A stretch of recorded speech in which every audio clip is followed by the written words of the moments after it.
January 22nd, 2021, percents again. So what is the fraction, decimal, and percent of the green shaded area?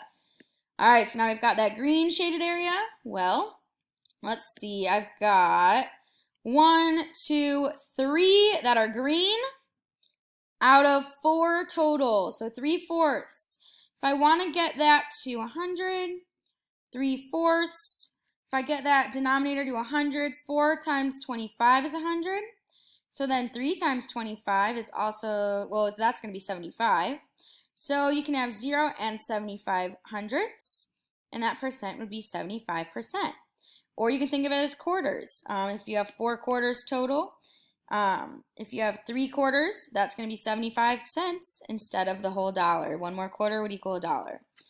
All right, let's take a look at the next one. Fraction, decimal, and percent of the shaded in area. So it is the shaded in area here.